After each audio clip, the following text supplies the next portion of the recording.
one of the great states, if not the greatest state of Wisconsin, from the 2nd Congressional District. With that, Mr. McClintock, you are recognized for your opening statement for 5 minutes. Well, thank you, Mr. Chairman. Our government's good credit is vital to everything that we do here. And there are two ways to direct that credit: by borrowing too much or by failing to pay it back on time and in full. Congress alone has the constitutional power to tax, to borrow, and to spend. We regulate our borrowing through the debt limit. When we need to increase it, we have a duty to review and revise the policies that are driving it. The United States now staggers under $19 trillion of debt, nearly half of it run up in the last 8 years.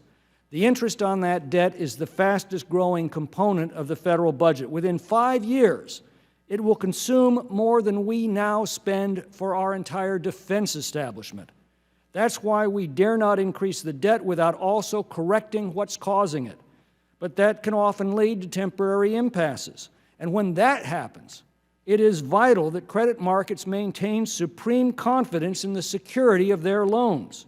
Otherwise, the interest rates that lenders charge us would quickly rise to account for the increased risk, and our precarious budget situation would rapidly spin out of control.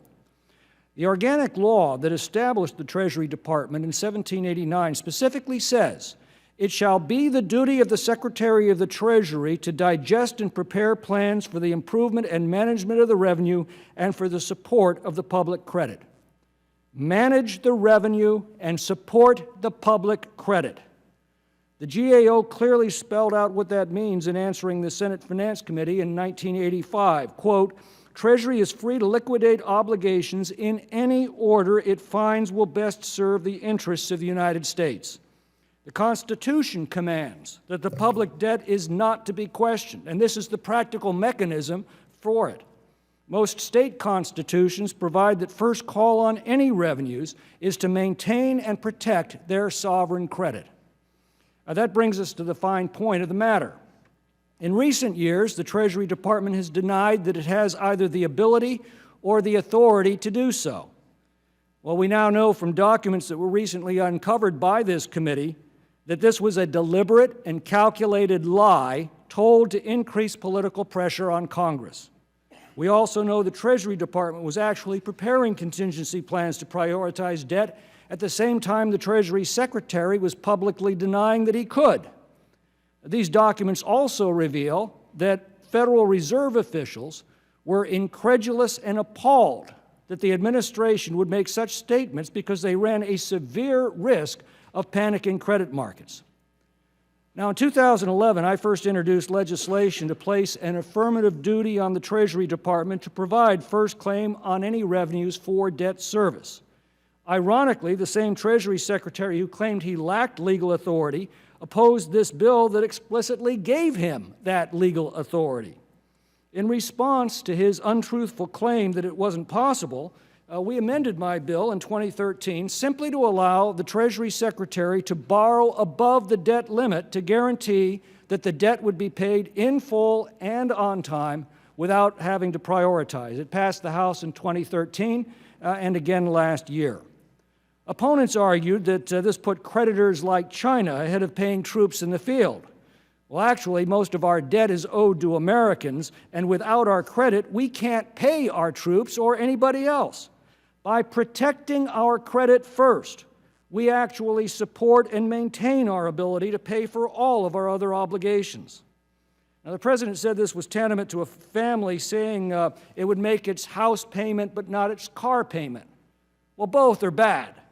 But let's continue this analogy. If the family's living on its credit cards, as we are as a nation, it had better make the minimum payments on its credit card first, or it won't be able to pay the rest of its bills. And when that family has to increase its credit limit because it's spending above its means, it had better have a serious conversation about what's driving that debt and what to do about it. Principal disputes over how the debt limit is addressed are going to happen from time to time. Just a few years ago, then Senator Barack Obama vigorously opposed an increase in the debt limit sought by the Bush administration. When these controversies erupt, as they inevitably do in a free society, It is imperative that credit markets are supremely confident that their loans to the United States are secure. Thank you. Thank you, Congressman McClintock. I would just note that votes have been called. There is 9 minutes on the clock. If this was in December, I would go to you, Mr. Pocan, but we've all realized that the new speaker is calling votes after 15 minutes. So with that, if you two don't mind coming back after votes, the subcommittee will stand in recess and will reconvene after this series of votes.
The subcommittee will reconvene.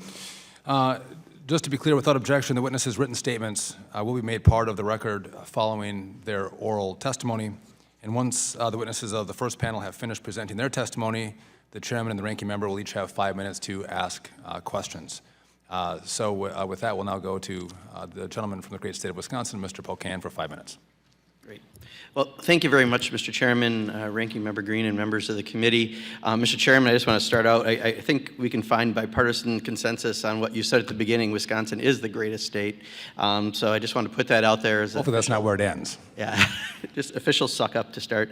Let me start with just a couple of things I want to put just kind of on your radar as we talk about this issue. Then let me address specifically the debt ceiling and the other issues that you're going to be talking about today.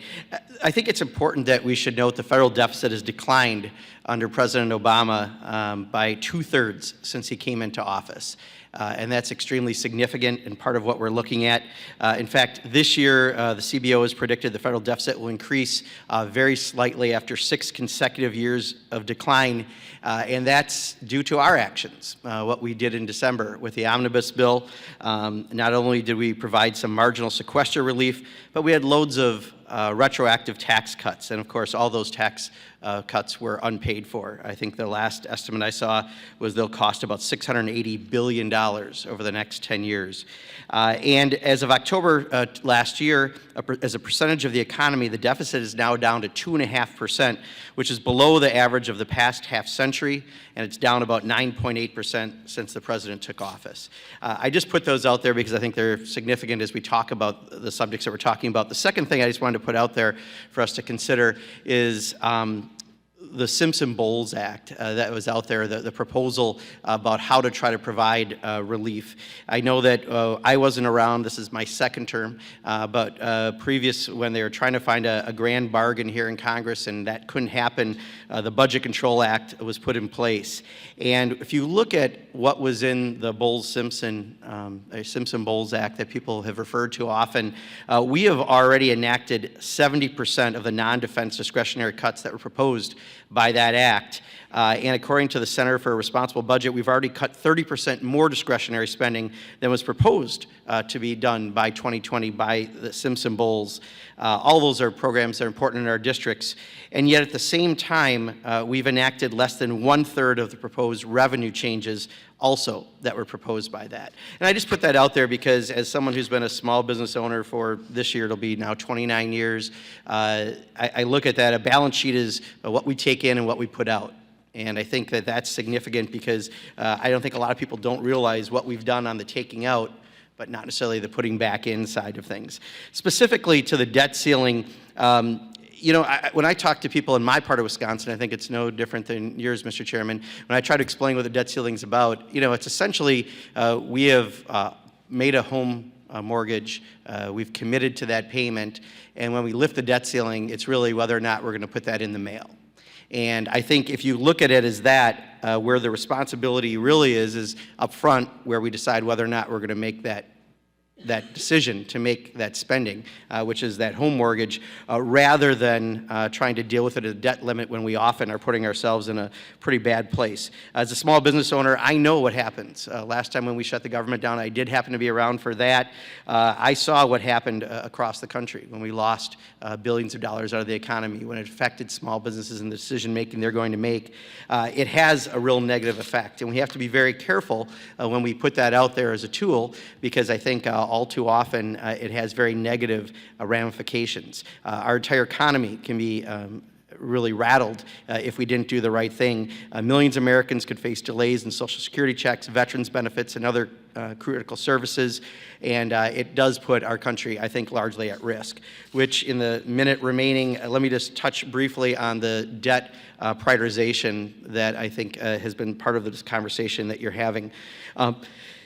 In many ways, I feel that the average person out there would look at this as somewhat of a ridiculous conversation, different than how we talk about things maybe in the Beltway. We need to pay our bills on time, period, and they expect that out of us. And that's the problem, is we haven't been doing that part of our jobs well, so then this becomes a proposal that we need to look at.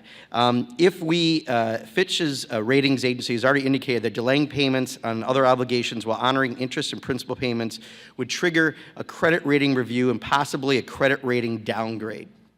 So we risk, by doing something like this, we actually risk not only the credit of the country, but also there are many people who are worthwhile, people who would get payments, veterans, students, elderly, and others that I think come into play.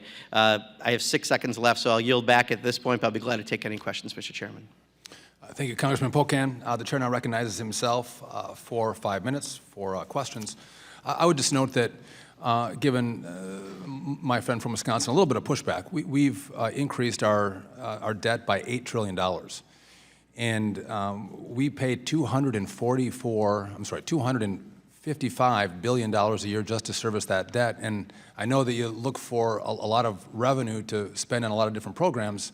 That's a lot of money that could go to building roads and bridges and helping poor people that you're actually spending on servicing the debt. So I think this is a real problem that has really negative consequences for our constituents. I would just also note that when we've looked at the Treasury's internal and secretive analysis, they were looking at prioritizing principal, interest, Social Security, and veterans benefits, so those folks would have been taken care of first. But to you, Mr. McClintock, you've been working on this bill and a champion of it for a very long time. Are you surprised with the pushback that you were getting from the administration and even from some folks across the aisle, and then come to learn that they were doing exactly what you were talking about? Nothing surprises me about the mendacity of this administration anymore, so I can't say I was shocked, just shocked that there was a dissembling going on. But I will say this. Nobody advocates the federal government not paying any of its bills. That's not at issue here. Very bad things would happen if we were unable to pay any of those bills. That's not the issue here. It's not a question of taking out a mortgage and then not paying not putting the mortgage check in the mail, as my friend suggests. Here's the point. If you're paying your home mortgage with your credit card, and that's essentially what this country's doing at the moment, you damn well better be sure that you pay the credit card first, the minimum payment, or your credit gets cut off and you can't pay your home mortgage or your car payment or the grocery bill for that matter. That's what's at stake here.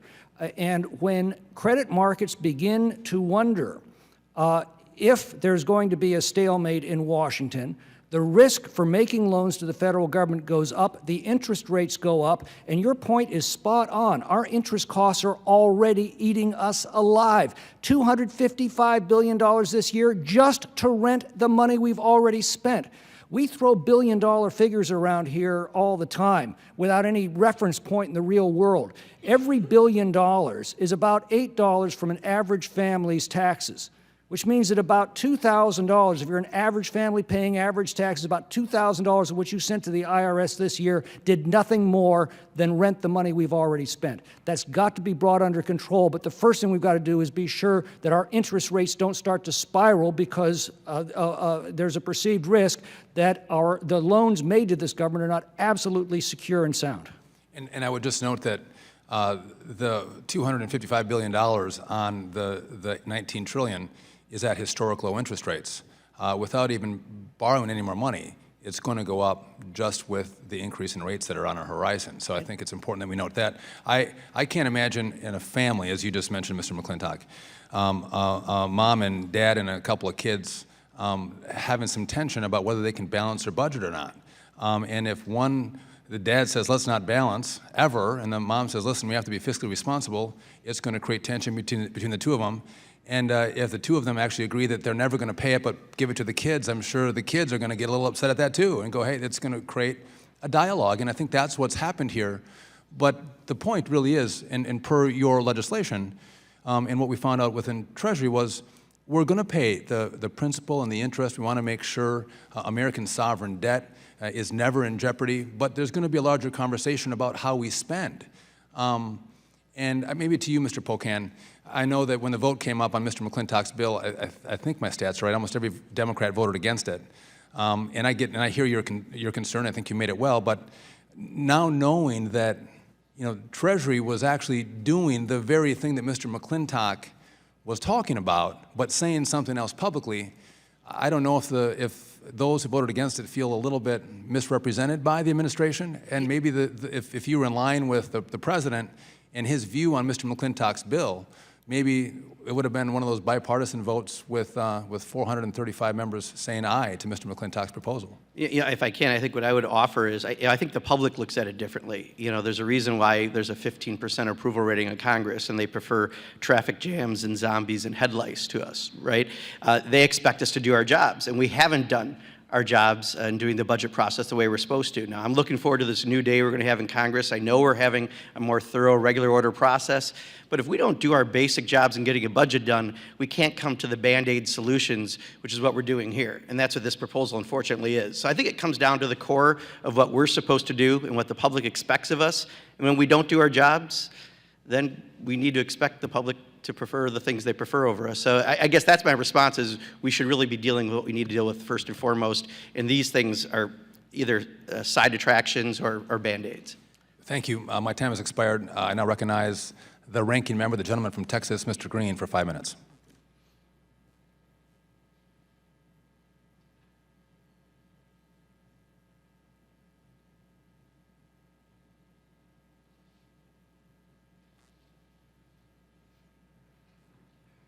Thank you very much, Mr. Chairman. Of course, I thank my colleagues for being with us today, and I'm grateful that you've given considerable thought to these questions. I'll have an opening statement that I'll deliver at a later time, but I do think it important to note that I don't think you'll find a member of Congress who won't agree that we should pay our debts.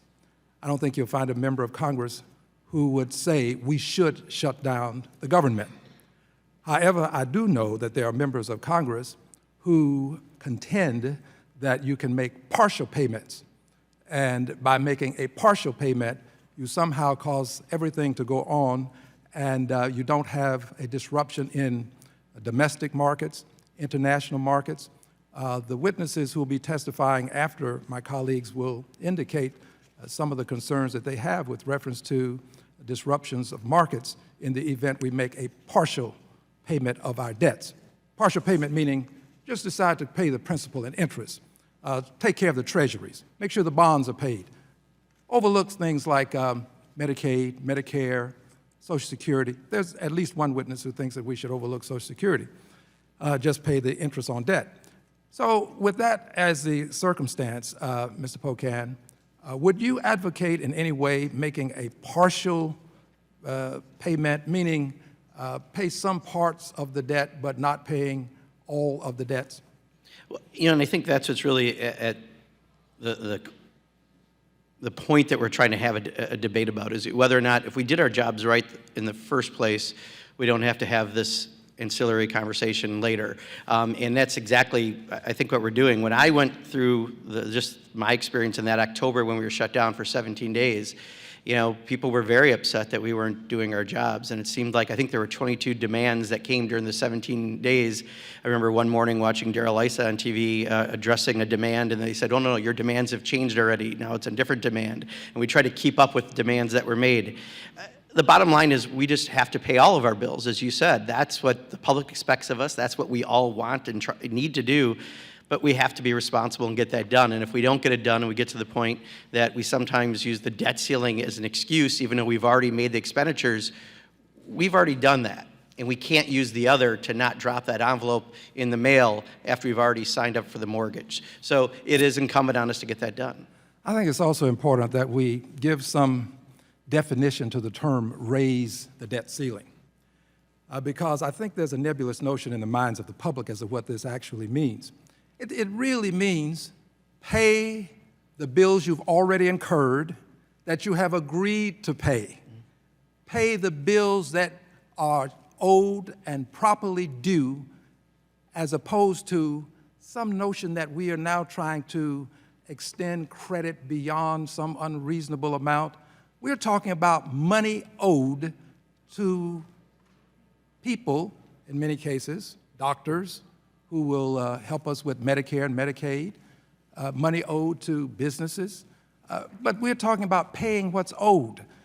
That's what raising the debt ceiling means, that we're simply going to pay the debt that we already know owe, in fact, that Congress has agreed to pay. Is this a fair statement, Mr. Pocan? No, absolutely. You know, that's the part that, you know, maybe it's because I'm still new around here and I go back to Wisconsin a lot, but that's what I hear people when I talk to them. I try to bring Washington to them. I figure that's my job. And when you try to explain something like this, you know, around here we have all sorts of things that just aren't real people speak. We have inside the Beltway conversations, and this is one that's a classic. You know, if you agree to a home mortgage, you have to pay it. You can't decide not to because of something like we do with the debt ceiling. So that whole debate that we have is often, to real people, a very ridiculous debate that we wouldn't pay that. You've already authorized the expenditure. And then to have a Band-Aid solution because we didn't do our jobs to begin with is exactly what we're talking about. And if you have third parties that we owe money to, and they are, let's call them a part of the international community, and they see us bickering about paying debts that are already owed, does that have an adverse impact on them, you think? Yeah, and it's not just us. It's the financial agencies that said that. If we did that, it would affect our credit rating, which would affect just about everything and could have ripple effects throughout the economy, to businesses, to how we borrow, to everything else. So it does have real ramifications. And while sometimes I think, you know, some enjoy the dance, the fight that we have around here, real people back in Wisconsin that I talk to don't. Well, I thank you very much, and I'll yield back. My time is up. The gentleman yields back. That concludes the opening statements and the questions for our first panel. I want to thank Congressman McClintock and Congressman Pocan for their testimony and insight today. And I would just note the witnesses are now excused. Thank you. We'll now call our second panel as we make a transition here.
I want to welcome our second panel. Thank you for being here. What we're going to do is the chair and the ranking member will make opening statements. We'll then introduce and recognize each of you for your opening statements, and then we'll go to questions. So with that, the chair now recognizes himself for 5 minutes for an opening statement. Today's hearing is about unsustainable federal spending and the credibility and trustworthiness of the Obama administration on issues surrounding the debt limit. The United States is $19 trillion in debt and growing at a rate of over $3 billion a day. The federal government spends $255 billion a year, $255 billion a year just to service the interest on our debt. Spending at this rate is unsustainable and is the reason why so many of my colleagues and I actually ran for Congress. We cannot continue to tax and spend and borrow on the backs of our next generation. The statutory debt limit established by Congress is a critical tool to keep our national debt in check and to protect taxpayers from runaway borrowing. In 2011, Congress challenged President Obama to address our nation's debt by linking spending cuts to his request for a debt limit increase. As Americans and people all over the world watch this political fight play out, whether it was on the nightly news or on other networks, 2011, 2013, and 2015, administration officials repeatedly told the public that chaos would cripple the global economy if the debt limit wasn't raised, and that legislative proposals to reduce the impact of hitting the debt limit, such as prioritizing payments on the debt, should not be taken seriously.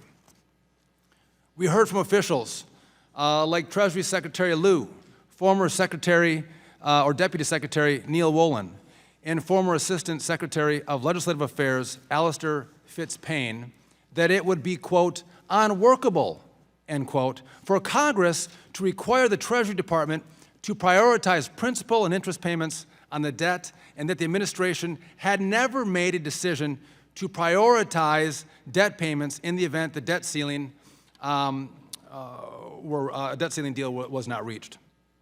As noted by the Financial Service Committee staff report, multiple Treasury officials, including Secretary Liu, have created the misleading impression that prioritizing principal and interest payments on the debt, such as which was suggested by key credit rating agencies, is not a serious option available to the administration in the event the debt ceiling was not raised.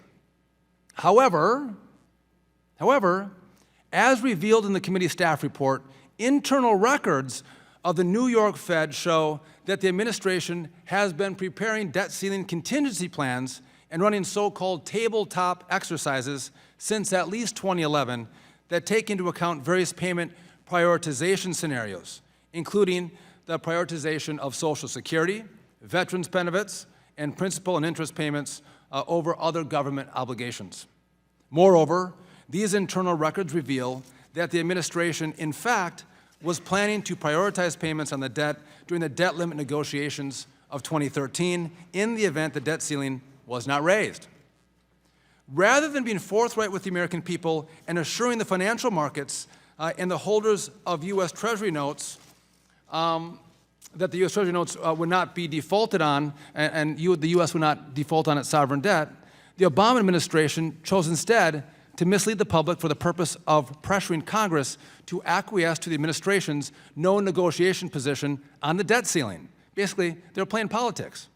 The American people, they deserve and they demand much better. Our nation's creditworthiness should not be hindered by the administration's lack of trustworthiness. I look forward to discussing the committee staff report today and exposing the truth behind the administration's misleading claims concerning its debt ceiling contingency plans. And I also look forward to having a frank discussion about the ever-increasing debt that the federal government is accruing and putting on the backs of our children and our grandchildren. And I'm also looking forward to the testimony and feedback from our panel. With that, I conclude my remarks, and I recognize the gentleman from Texas, the ranking member, Mr. Green, for 5 minutes. Thank you, Mr. Chairman. I'd like to thank these witnesses as well, and would note that prioritizing debt, such as you pay P&I, principal and interest, is but another way to say default. It really is. It is a means by which we will honor obligations to some and default on obligations to others. And some of the witnesses on the Republican side have indicated that prioritizing and paying some debt is not preferable, that there are consequences. And in fact, one witness, I'll just go through, I've read all of the testimony, but one witness, and I'm going to take a stab at your name, is it DeRoger? Mm-hmm. Yeah. Okay, Ms. DeRoger, thank you, has indicated on page 3 of her testimony in the first full paragraph, to be sure default should not be an option on the table. We'll talk about that later. Also goes on to say, while Washington has difficult choices to make, defaulting on its debt obligations should not be part of the discussion about how to handle the debt limit or reduce long-term government spending. So why are we talking about prioritizing debt? What is this leading up to? Well, I think a better name for this hearing today would be how to mislead voters away from legislation and toward confrontation. Because we are some 400 days plus away from the debt ceiling, some 9,000 plus hours. There's plenty of time to deal with this debt ceiling without creating a crisis. There is no pending crisis now, no impending crisis. And because there is no impending crisis, we have somehow concluded that we need to now strategize on how we can prioritize the debt such that we can later on create a crisis. This crisis that we're creating gets in the way of legislation. The same witness, who is from George Mason University, has given the majority an outline of what can be done to deal with the so-called debt ceiling, and has indicated that there are several things that can be done, and we should be pursuing the outline of what can be done. This is what some of your witnesses have indicated, that there are things that we can do to eliminate the possibility of having a debt ceiling that creates a confrontation. So we should be engaged in legislation right now. We should be legislating Mr. McClintock's bill. And finally this, the majority has the control of both the House and the Senate. The House and the Senate. You indicated that if you could get control, you would do all of these things to deal with the debt ceiling. Yet rather than deal with the legislative side of it, we're here today plotting a means by which we can have a partial default and trying to convince the public that a partial default will in some way not be the equivalent of a default that would cause us to lose credit ratings, won't cause investors to conclude that treasuries are not the best investment for them. Just pay the principal and interest. And by the way, when you just pay the principal and interest, you will not be paying payments to small businesses and contractors and vendors, Medicare payments to doctors, Medicaid payments to doctors and health providers. We won't be paying for the school lunch programs. We won't be paying for the NIH grants that we have outstanding. We won't be paying the salaries and benefits to federal employees. We won't be paying for tax refunds. By making a partial payment, we then eliminate all of these other things that we are obligated to pay. So I don't think that this hearing is seriously about anything other than finding a clever way to default at some point in the future when the debt ceiling may become an issue, because right now it has been suspended. And I take the debt ceiling seriously. I take debt seriously. I think we ought to cut, and I think we ought to increase revenue so as to avoid having to have a debt crisis. That will be something that we can manage, but for some reason today, we're going to look the other way and misdirect. I yield back. The gentleman yields back. We now welcome our second panel of witnesses. First, we go to Dr. Mitchell, is a senior fellow at the Cato Institute who specializes in fiscal policy. Dr. DeRoger, do I have that right? Close? Yeah, close enough. Okay. There was much discussion on how we say your name, so if I'm close, good. Is a senior research fellow at the Mercatus Center at George Mason University and a nationally syndicated columnist. Ms. Boccia, is that right? Boccia, but thank you. Okay. Is the Deputy Director of the Thomas A. Rowe Institute for Economics and Policy Studies and the Grover H. Herman Research Fellow at the Heritage Foundation. And Dr. Stone is the Chief Economist at the Center on Budget and Policy Priorities, where he specializes in the economic analysis of budget and policy issues. To all of you, welcome. Let's just maybe go over. You see you have 3 lights at your desks. The green light means go. The yellow light means that you have 1 minute left, and the red light means your time is up. Your microphones are sensitive. You have to make sure you have them on when you speak, as a reminder. And so with that, Mr. Mitchell, you are recognized for 5 minutes for your opening statement. Thank you, Mr. Chairman and members of the subcommittee. My name is Dan Mitchell. I'm a senior fellow at the Cato Institute, and I appreciate the opportunity to summarize my testimony here. Our nation faces very serious long-run fiscal challenges thanks to changing demographics and poorly designed entitlement programs. All of you know that from various reports from CBO, OMB, GAO, private forecasters. I would say all these estimates that we get tend to focus on the red ink, which I think is useful information, but I also think it's incomplete because what we should be focusing on is the underlying burden of government spending. The red ink is the symptom. Excessive government spending is the underlying problem. And that spending, whether it's financed by taxes, borrowing, or printing money, that's what entails the diversion of resources from the productive sector of the economy. It's also best to focus on government spending because projections of ever larger levels of long-run debt are the result of ever-expanding amounts of federal spending, not inadequate tax receipts. If you look at the CBO numbers that just came out, it's very clear that tax revenues already are above their long-run average. And not only that, but they're going to continue to increase over time, mostly not because of legislated tax increases, but simply because of some parts of the tax code aren't indexed to inflation, and also even low levels of economic growth will result in some what's called real bracket creep over time. So when you're looking 1 decade, 2 decades, 3 decades down the road, federal tax revenue will be growing as a share of the economy.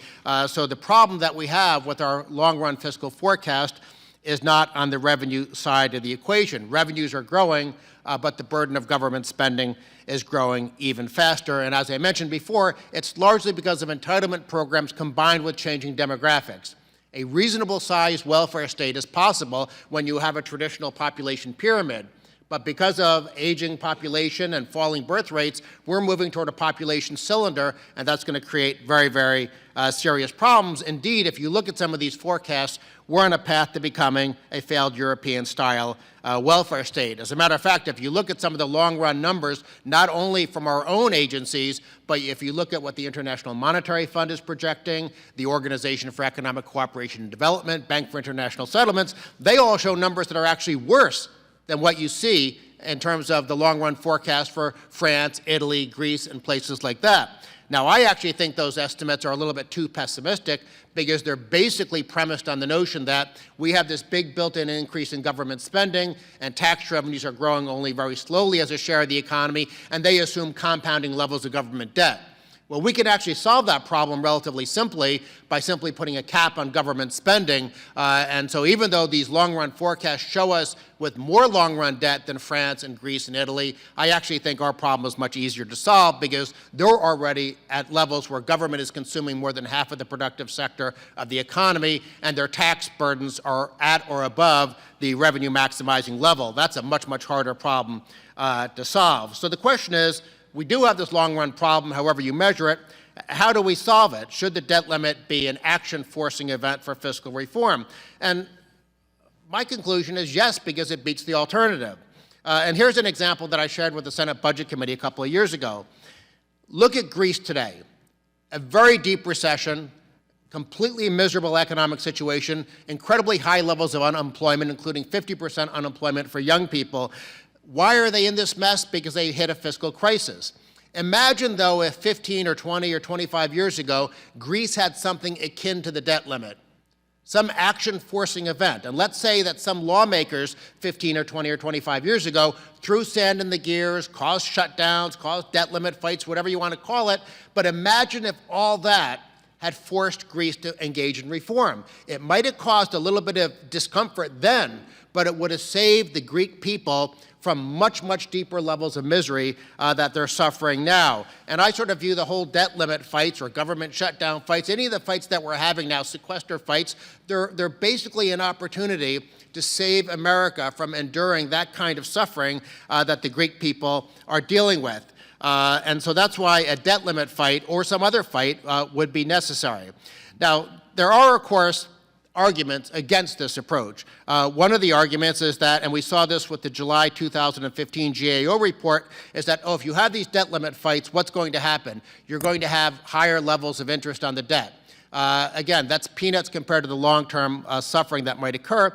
And the other argument is that you're going to have a default, or you're not going to be able to pay interest on the debt. And I'll close with simply the point that in 2017, the next time we have a debt limit, CBO projects that revenues will be more than $3.5 trillion, and they project that interest on the debt will be $308 billion, more than 11 times as much revenue as would be needed. So prioritization, not desirable, but it would work. Thank you. The gentleman yields back. The chair now recognizes 4 or 5 minutes. Ms. Darouji, 4 or 5 minutes. Thank you, Mr. Chairman. Mr. Chairman Duffy, Ranking Member Green, and member of the subcommittee, thank you for the opportunity to testify before you today. My name is Véronique Darouji. I'm a senior research fellow at the Mercatus Center. I'd like to make mostly 3 points today. First, since the debt limit showdown of 2011 and 2013, we've come a long way in understanding how the debt ceiling works and what are the options available for us next time there's a crisis. Second, we still need to recognize that these fights that we're having over the debt ceiling, they're actually just a symptom of a much more problematic problem, and that's government's overspending. It is because the government, year after year, spends more than it should be that it needs to constantly, or regularly at least, increase its borrowing authority. Third, this state of affair is not sustainable. And we need to address the explosion of spending on the programs that are the drivers of our future debt. Thankfully, we actually have a lot of policy solutions available, either institutional reform or entitlement reform, that have been proposed over the years. And we can implement them to actually create a check on government spending. So let me start. During the last debt ceiling debate in 2011, my colleague Jason Fichtner and I wrote a paper that explained that when the government reaches the debt ceiling and then Treasury can no longer issue federal debt, it would still have ways to stage off a regrettable default, by which I mean not paying interest on the debt and the principal. So using these techniques would give time to Congress to reach an agreement about how to implement fundamental type reform that would get us on a more sustainable fiscal path. At the time, we explained that, for instance, Treasury had several financial management options to continue paying the government's obligation, including, but not only, prioritizing payments, liquidating some assets to pay government bills, and using Social Security Trust Fund to continue paying Social Security benefits. At the time, we were told that these were not acceptable or possible options. This is why yesterday I was really glad to actually read this committee's report that actually shows that, indeed, Treasury has the ability to prioritize payment, including interest on the debt and principal, and Social Security payment. And even that in 2013, the Federal Reserve of New York was actually running tabletop exercise to prepare for such contingency. Now, it's important to note that we were never advocating any particular measure. More importantly, we often lamented that this path had to be pursued because of the irresponsibility of government. However, we noted that it was much more reasonable than defaulting on our debt or raising the debt ceiling without making any fundamental changes to the state of our finances. That's what presidents and Congresses have done for decades. The debt ceiling was raised 20 times since 1993, and the result is a growing government and a federal debt that has ballooned from less than $5 trillion to $19 trillion. And deficits are also going up, according to the recent Congressional Budget Office. Over the coming decade, the size of the federal deficit will double to reach a gap of almost 5% of GDP. CBO predicts that deficits will total $9.4 trillion over 10 years. That's up from $1.5 trillion since its August report. And according to Treasury, unfunded liability have reached $75.5 trillion. As Will Rogers once said, if you find yourself in a hole, stop digging. The government too needs to stop digging. That's true now, but it's going to be important next time you have a debate about raising the debt ceiling. Real institutional reform, as opposed to one-time cuts, would change the trajectory of fiscal policy and put the United States on a more sustainable path. Ideally, we would adopt a constitutional amendment to limit spending, but there are reforms that could be implemented immediately, such as ending the abuse of the emergency spending label, adopting a strict cut-as-you-go system, or creating a black commission for discretionary spending. Finally, Congress must have the courage to implement real entitlement reform to curtail spending on Medicare, Medicaid, the Affordable Care Act subsidy, and Social Security. Without reform today, vast tax increases will be needed to pay for unfunded promises made to a steadily growing cohort of seniors. Fortunately, many workable solutions are available to lawmakers, including adding a system of personal savings accounts to Social Security, liberalizing medical savings account, and making the latter permanent to reduce healthcare costs by increasing competition between providers and making consumers more responsive. So thank you, and I'm ready for your questions. Thank you. The chair now recognizes Ms. Bachia for 5 minutes. Chairman Duffy, Ranking Member Green, and members of the Subcommittee on Oversight and Investigations, thank you for having me here to testify today. My name is Romina Bacci. I'm the Grover Herman Research Fellow in Federal Budgetary Affairs and Deputy Director at the Roe Institute in the Heritage Foundation. The views I express in this testimony are my own and should not be construed as representing any official position of the Heritage Foundation.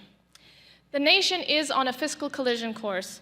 Absent presidential and congressional leadership through the regular budget process, the debt limit is a key action-forcing tool that drives attention towards our nation's precarious fiscal state and enables lawmakers to leverage a potential crisis scenario for necessary and urgent policy reforms that might not otherwise come about. Though the debt limit may be a blunt tool to motivate fiscal discipline, leveraging it to enact structural reforms that rein in growing spending and debt may very well prevent a much worse fiscal crisis. Contrast debt limit negotiations with an unexpected, sudden, and drastic fiscal crisis that would leave policymakers with few tools to respond in a predictable and gradual manner. The latest fiscal and economic projections by the Congressional Budget Office paint a very clear picture. Spending and debt are growing at an unsustainable pace, greatly increasing the risks of a sudden fiscal crisis during which investors would demand much higher interest rates to continue lending to the U.S. government. Congress should prevent such a scenario by reforming those programs that drive the growth in spending and the debt before increasing the debt limit. Moreover, growing spending is driving debt to increasingly economically harmful levels. Projected deficits would push debt held by the public to 86% of GDP by the end of the decade, or about twice the historical average level. Several analysts and pundits argue that the debt limit is an archaic construct that serves no useful purpose. They argue that because Congress authorizes all spending, it does not make sense to have a separate limit on borrowing. I disagree. Ideally, congressional decisions to spend and borrow would be aligned. However, there are at least 3 reasons why the debt limit serves a useful purpose. 1, the programs driving the majority of the growth in federal spending were authorized many decades ago, and they are now allowed to grow on autopilot with few congressional action-forcing deadlines to change those programs' trajectories. Second, the public, as we know from polling, does not recognize that it is their most cherished entitlement programs that are driving the growth in spending and the debt, and the debt limit can help elevate public understanding while at the same time providing important political cover for lawmakers who seek to reduce spending on those entitlements. Third, lawmakers only control some of the factors that drive the growth in the debt, and economic downturns or unanticipated increases in interest costs may mean that previously authorized spending should be reconsidered in light of factors outside of Congress' control. The government should pay its bills, but it should also adjust commitments going forward. As the federal government approaches the debt limit and absent congressional action to increase the limit, Treasury does not necessarily default on debt obligations. Treasury can reasonably be expected to prioritize principal and interest payments on the national debt, protecting the full faith and credit of the United States of America above all other spending. Sovereign debt default should never be a primary concern during a temporary debt limit impasse. Congress has voted in support of several bills that would allow Treasury to continue borrowing at the debt limit to meet debt service needs. In the event that insufficient cash levels became a concern to meet federal debt obligations, Congress and the administration could immediately act to remove at least this critical risk. Moreover, each year, congressional budget committees and the executive should prepare a prioritized annual cash budget. This would be a prudent exercise to reveal to the public what Congress and the executive consider to be the most important national programs. It would also confront lawmakers and the public more directly with the important questions of whether the things the federal government is currently borrowing for are truly necessary. In the event of a debt limit impasse, this cash budget could serve as guidance for prioritization of payments at the debt limit. The debt limit provides an important action-forcing deadline to pursue the legislative steps necessary to rein in out-of-control entitlement spending. The debt limit also provides political leverage to pursue those reforms necessary to change the debt trajectory and restore economic growth to its full potential. Thank you. Thank you. The chair now recognizes 4 or 5 minutes. Dr. Stone. Thank you. Am I on? Sorry. No, yes. Sorry.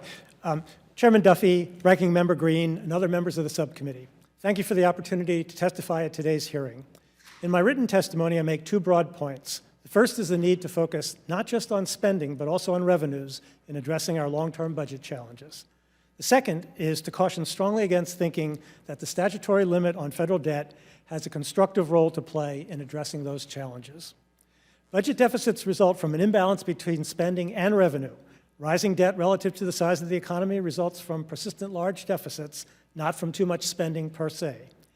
Any plausible amount of spending to meet society's needs is sustainable if there are sufficient revenues to avoid large deficits. CBO projects that under current tax and spending policies, rising debt will ultimately prove unsustainable. This poses a serious challenge to policymakers. At the same time, as I discussed in the first part of my testimony, there's not an immediate crisis. Policymakers, however, will have to make hard choices in setting a future course that is both fiscally responsible and realistic about the levels of spending and taxes appropriate to the country's needs. These decisions need to be kept separate from the debt limit. As I discussed in the second part of my testimony, the debt limit encourages reckless brinkmanship that makes it harder to work out the compromises necessary to achieve a sustainable deficit reduction agreement.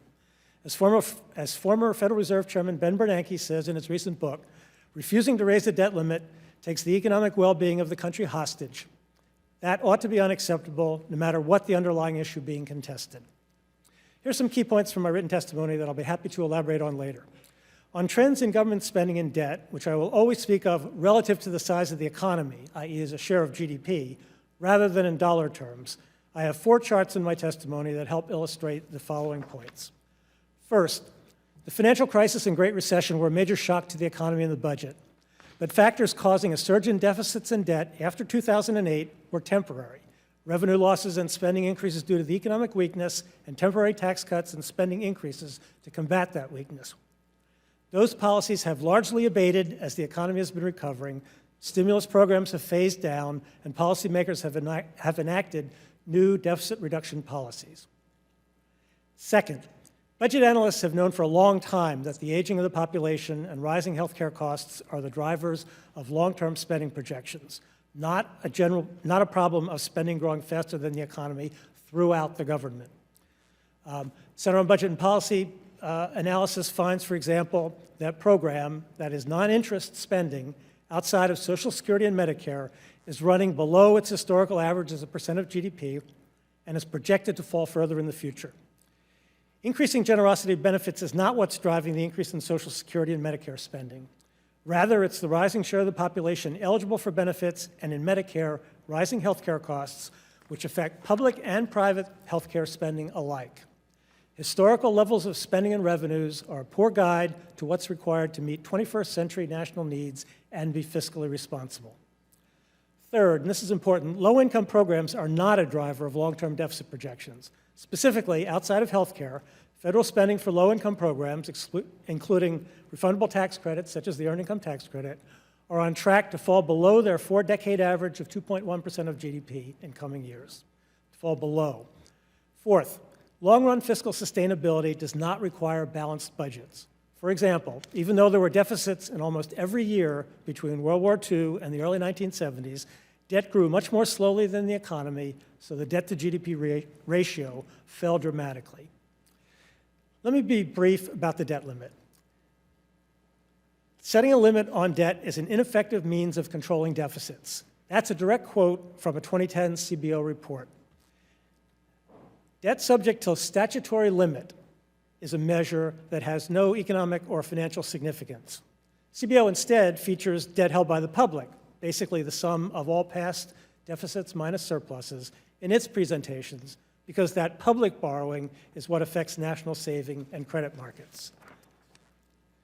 The debt limit is not innocuous if it is used politically and raises concerns that the United States might actually do the unthinkable and default on its financial obligations. It's not innocuous. Debt prioritization measures like the ones we're talking about do not mitigate that problem, even if it proves feasible to pull out and pay interest and Social Security obligations. By appearing to make a default legitimate and manageable, it would heighten the risk that one would actually occur. Failing to pay other obligations in a protracted showdown would be like sequestration on steroids and would be damaging to the United States credit rating. Thank you. Thank you. The chair now recognizes himself for 5 minutes. This is really a hearing about Treasury and Treasury's, I would argue, dishonesty with this committee, this Congress, and with the American people. We had been talking about their need to prioritize debt payments or U.S. obligations. And they basically told the American people and us that this was unworkable, when in fact, they had a program in place to do just what we were talking about. And I would argue they were doing that for political reasons, to try to put the financial markets in turmoil over this spending fight that we're having. They have an obligation to be honest with this committee. And even now, the records that we have come from the New York Fed. The Treasury has been less than compliant with this committee about their internal deliberations. And even when they send us documents, they try to thwart us by sending it in a format that we cannot print and we cannot search. This is not open and this is not transparent. I look to the ranking member. I would be delighted if we did not have to have any debates about spending because we had Barack Obama and my friends across the aisle who got it and said, we have too much money going in current obligations and future obligations. We have to reform our budgets and our spending, so there's no need to even talk about the debt limit. That would be beautiful. But that's not what's happening. We don't get buy-in, and the bottom line is, to get a bill done is you need the House, the Senate, and the President. So we need these tools to actually reform the way that we spend to save us, Dr. Mitchell, from a Greece-like scenario right here in America. When financial crises happen, and maybe Dr. Mitchell to you, to Greece, were the millionaires in Greece the worst hurt from their crisis, or was it the poorest among the Greece population that were hurt from their financial crisis? If you look at the data in Greece, the unemployment rate, the actual genuine spending cuts, not just spending cuts off a baseline, but the actual spending cuts that Greece has been forced to make, that was the thrust of my presentation. If you wait too long, if you keep kicking the can down the road, when the crisis eventually does occur, it's much, much more serious. And that's why I think whatever short-term hiccup we have because we're fighting over a debt limit or something like that is a much easier and lower price to pay than the kinds of very negative consequences that the Greek people, especially low-income Greek people, have suffered as a result of the crisis. I would agree. The poorest in a community and a society who rely on their government for help are the ones who will be hurt the worst if a crisis comes. So to tell those in need of government help, don't worry, we're going to give you all that you want, and even more than you want for 5, 10, 20 years, but then have a debt crisis and not be able to help them out, I think that is disingenuous and dishonest. And frankly, talking about how this institution works, it's concerning for us that the other side doesn't talk about restraining spending. They just talk about more programs, more offerings, and more spending, as opposed to spending restraint. Mr. Stone, Dr. Stone, did you say that this debt limit situation and negotiation in the House was reckless? That was your testimony? Risking default is reckless, yes. So is it fair to say that you're calling Barack Obama reckless in 2006 when he said, quote, "The fact that we are here today to debate America's debt limit is a sign of leadership failure. It is a sign that the U.S. government can't pay its own bills." He was in favor of using the debt limit to adjust how America spends. Are you saying that Barack Obama is reckless? I'm saying that over history, the existence of the debt limit has caused politicians to make, in voting on it on both sides, to make statements like that. But we reached a new level when we were using it to threaten shutting down the government. So you would agree with me that your statement is calling Barack Obama reckless when he was advocating for the same policies that we have advocated for in spending restraint, using the power of the purse of this institution? Yes? Demanding that the debt limit be raised look. Yes? Yes, for all politicians who've used the debt limit, but it's a careless statement. But in circumstances where it's not meant to lead to a shutdown of the government, it's less reckless. Ms. Boccia, and I'm only a few seconds left, but do you think it's appropriate that the Congress try to restrain spending by using all tools possible to get a consensus about getting us on a trajectory that's sustainable in regard to our spending and our debt? I think it's very much appropriate. I think Congress must use all the tools in its arsenal to rein in growing spending and debt.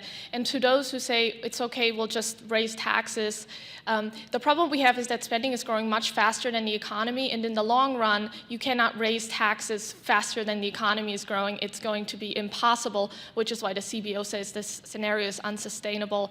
And the debt limit, I think, is a critical tool to bring about reforms before a sudden fiscal crisis ties Congress' hands. Thank you. My time has expired. The chair now recognizes the gentlelady from Ohio, Ms. Beatty, for 5 minutes. Thank you, Mr. Chairman and Ranking Member. I'm going to be very brief and just make a statement I'd like to be entered into the record, and a question, and if appropriate, I'd like to yield the balance of my time to the Ranking Member. My statement for the record is, in that this is a formal hearing, I would appreciate, as we say Chairman and Doctor and Mr., that we make reference to the President of these United States as President Barack Obama in this hearing. That is just my personal statement. Secondly, my question is, yesterday, the majority released a press release in which I believe the chairman of this subcommittee was quoted as saying that President Barack Obama manufactured a crisis when talking about the consequences of raising the debt limit in 2011. Dr. Stone, do you believe that the president manufactured a crisis? I don't. Do you believe that failure to raise the debt limit is an actual crisis? Failing to raise the debt limit when it comes due and when there are obligations to be paid can create a crisis, yes. Thank you.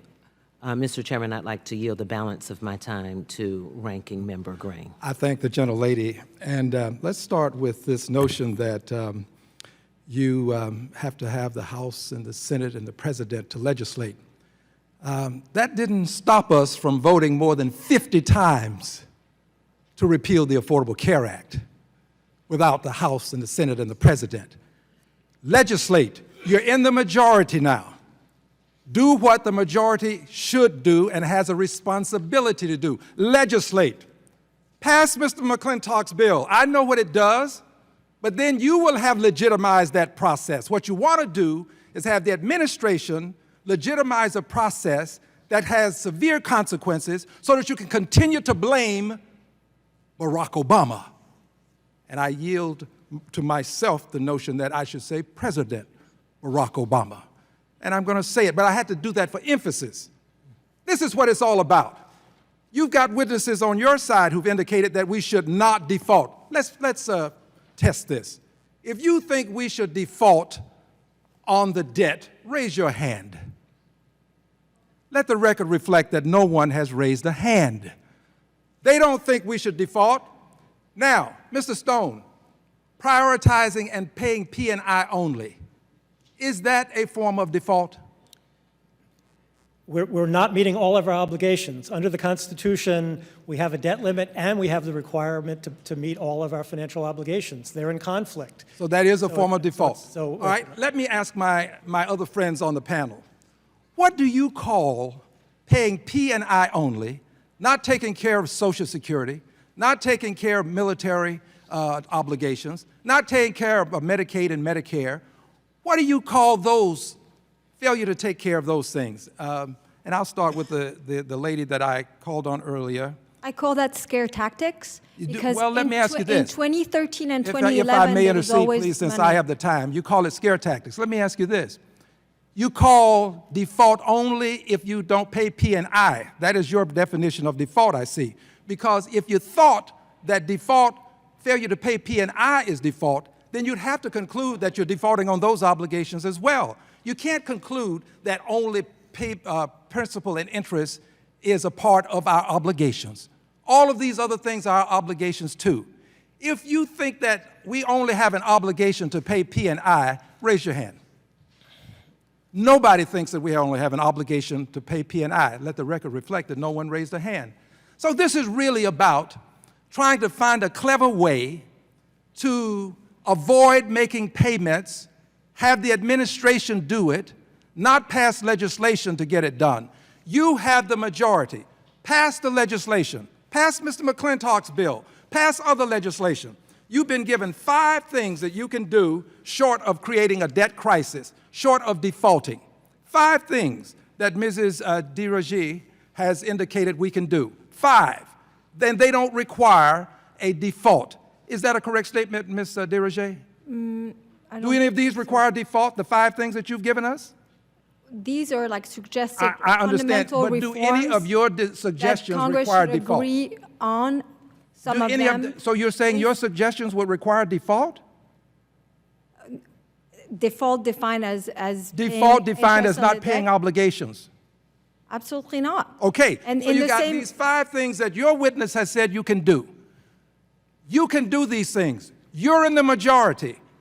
Behave like you're in the majority. Legislate. Don't try to create some sort of false, phony charade indicating that you're trying to prevent a debt ceiling crisis when in fact that's what you're going to do by prioritizing. The gentleman yields back. The chair now recognizes the gentleman from Illinois, Mr. Hultgren, for 5 minutes.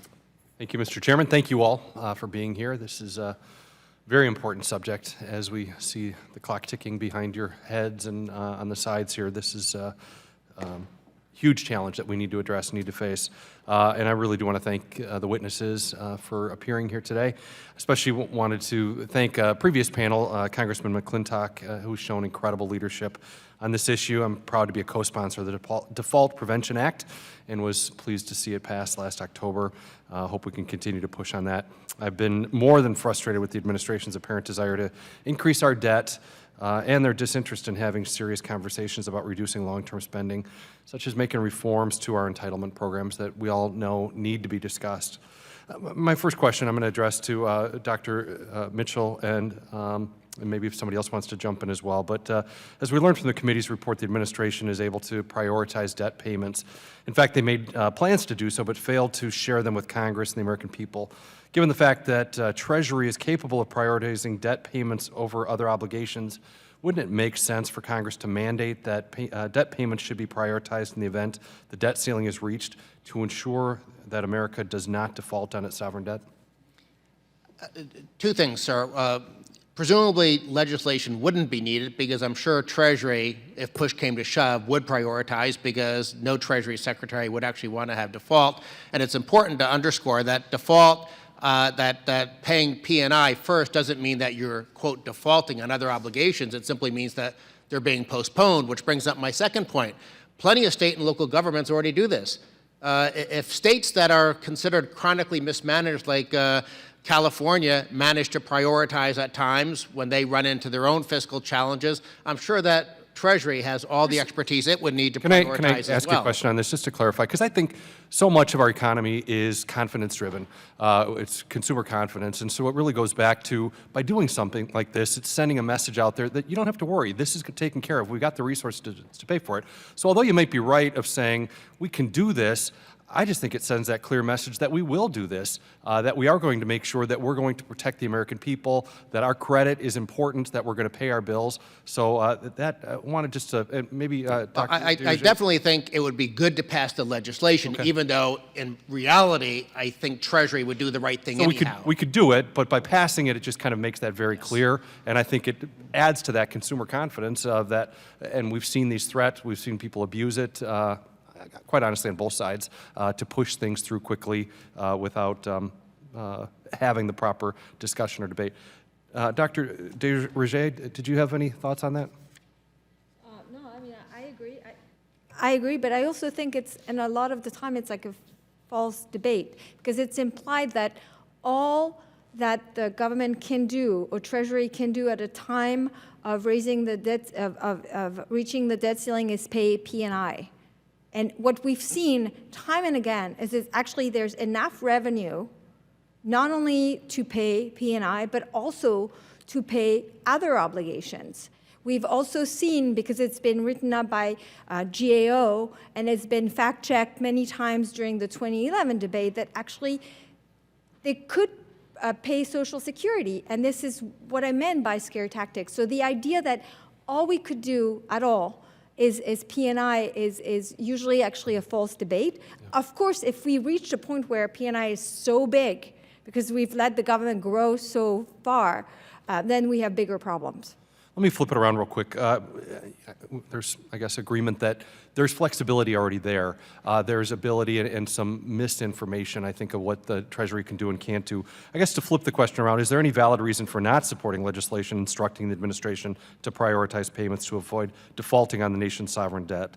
Wouldn't it be irresponsible not to do this in the event that the debt ceiling were reached? I guess no, it would actually end the debate. Yes. I don't think you'd end the debate. Yes, Treasury has the ability to manage various things for a short period of time once the limit is formally reached. And yes, you could meet some of the obligations by paying principal and interest, but in a protracted shutdown, in a protracted situation, you would be not meeting other obligations. And that doesn't inspire confidence when the rest of the world and creditors see people not getting paid. My time has pretty much expired. Did you have one last thing to say? I think it will be tremendously helpful to have congressional guidance to give investors confidence. I also would urge Congress to mandate that the executive put together a prioritized cash budget to show exactly how a prioritized budget would work in the event of a debt limit impasse. I think that's a good idea. My time has expired. I yield back. Thanks, Chairman. The gentleman yields back. The chair now recognizes the gentleman from Washington, Mr. Heck, for 5 minutes. Thank you, Mr. Chair. I'd like to begin my questions, however, with a statement. I find all of this to be a bit surreal. And I will stipulate that that is in no doubt, in no small part, due to being raised in a household where mom and dad said, pay your bills. I have to say that this whole idea of blowing through the debt ceiling and prioritizing or defaulting, or however you want to characterize it, absolutely reminds me of a couple getting in an argument about how high their credit card bill has become, and somebody says, well, this is easy, tear up the bill, as opposed to the credit card. And that's, in effect, what's being suggested here today by many people, but not by everybody. In fact, I want to acknowledge that both Dr. DesRosiers and Ms. Boschia had what I would characterize as the intellectual honesty to actually come out and say we need to cut Social Security in order to bring spending into line. And I think that is intellectually honest, and I do commend you for it.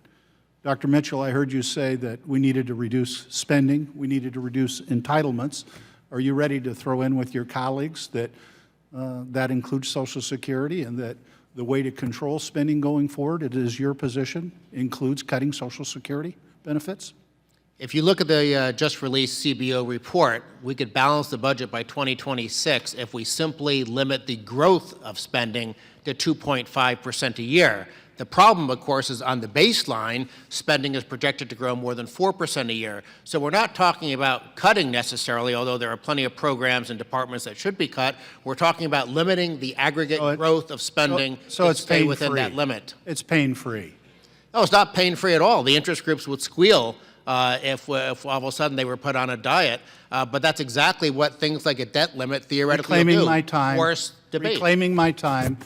Dr. DeRoger and Ms. Boschia, thank you for your intellectual honesty. Dr. Stone, seems to me that we're talking about this in kind of a hypothetical construct about what would happen, what could happen. And as it turns out, it seems to me this doesn't have to be a discussion about a hypothetical. I am reminded of a government that is unable to pay its bills right now. It does, in fact, have enough money to pay the interest on its to its bondholders, but not enough to pay all of its obligations, and that is Puerto Rico. I'm trying to figure out what is the fundamental distinction between what is being proposed here, namely blowing through the debt limit and, quote, prioritizing, and rendering ourselves Puerto Rico too. Is there any meaningful distinction between what they're having to go through, and does that not make us seem as though we would be defaulting on our debt if we wanted to be like Puerto Rico? Well, actually, there is a distinction, and in talking about Puerto Rico and talking about Greece, that's not who we should be talking about when we're talking about what the United States situation. We should be talking about Japan, which has a debt-to-GDP ratio of 200% and has no trouble borrowing. The question is, how do financial markets react? Yes, down the road, when U.S. debt to GDP is 400%, maybe we'll have a financial crisis. But my point, I think, Dr. Stone, is there isn't anybody that would look at Puerto Rico and say they're not on the verge of defaulting. That's right. And if we were to do what is proposed here today, we would be defaulting. Yep, but we would be defaulting in the sense of not paying obligations because we were honoring a debt ceiling that we imposed on ourselves. That's why the family analogy doesn't make any sense. Families can set a credit card limit, and if the kid gets sick and they need to spend more, they can raise it. It's not the credit card company cutting off families. Back to the credit card analogy, before my time expires, there's been a fairly cavalier use of the term dishonesty here today, which I want to take exception to because I think it speaks to character. There can be issues of lack of consistency and the like, but I guess it's in the eye of the beholder, because the truth of the matter is that this institution is governed by a pay-go rule, which means that you can't increase spending or cut taxes without providing for it. But in fact, in the last several months, we have increased the projected debt accumulation by over $1.5 trillion in the next 10 years because of decisions that this institution made to both cut taxes and increase taxes, or cut taxes and increase spending. So I guess that could be characterized as dishonest in light of the arguments being advanced today, but I would prefer to render it less personal and just suggest it's not, frankly, terribly consistent, Mr. Chair. And with that, I yield back the balance of my time.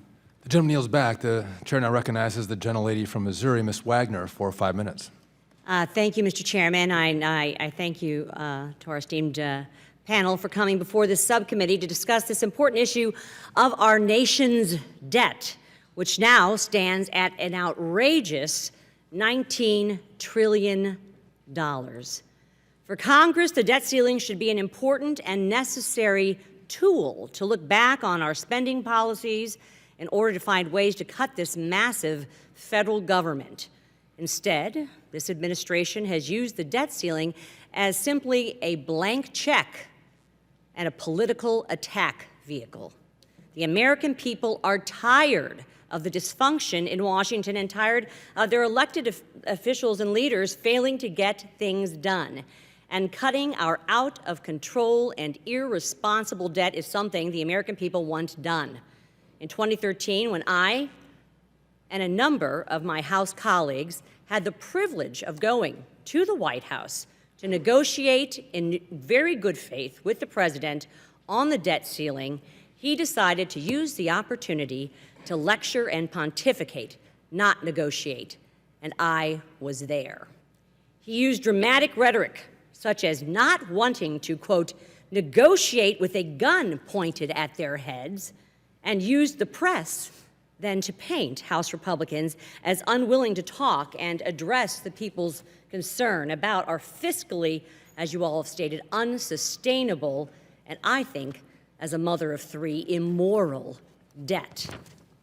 Now, with these new revelations, and frankly, that's what we're here to discuss, Mr. Chairman, these revelations produced by this committee, it is clear that the administration manufactured and hyped up the crisis in order to prevent, I think, Republicans and Congress, who are committed to slashing our debt, from enacting smart and responsible fiscal policy. Knowing now that the administration was capable of prioritizing debt payments and actually running tabletop exercises after reaching the debt limit, do you find the administration's statements to the contrary disingenuous? Ms. DeRoger. I mean, it's politics, so I guess I'm not surprised. But I think it's politics too. So you do believe that the administration had political motivations for making these misleading statements? I think the document makes it pretty clear, but one of the things that's also important is to actually not lose sight of why we're talking about prioritization, right? Why do you want to prioritize payment? It's like so all of you can actually find a way out of the debt mess, especially the explosion going forward that we're talking about. So it's not just like, you know, just not paying some of our obligations just for the sake of not paying some of our obligations. The idea is a productive process that will lead to fundamental reform, an agreement among you to actually lead to a compromise, to finding a way out of, honestly, putting a gigantic burden on our children. I agree. And Ms. Bochia, shouldn't the public and Congress have the right to know that the administration has made these, quote, contingency plans? I think that the debt limit presents a game of chicken in which it's in the executive's interest not to reveal key information like this committee just revealed yesterday in order to leverage this to force Congress into just raising the debt limit, which Congress has complied with numerous times. I'm very concerned that, in fact, we do not have a debt limit at this point. We have a debt limit suspension. It's a blank check. There's no limit on borrowing. That's right. And it's outrageous, and it's immoral, as far as I'm concerned.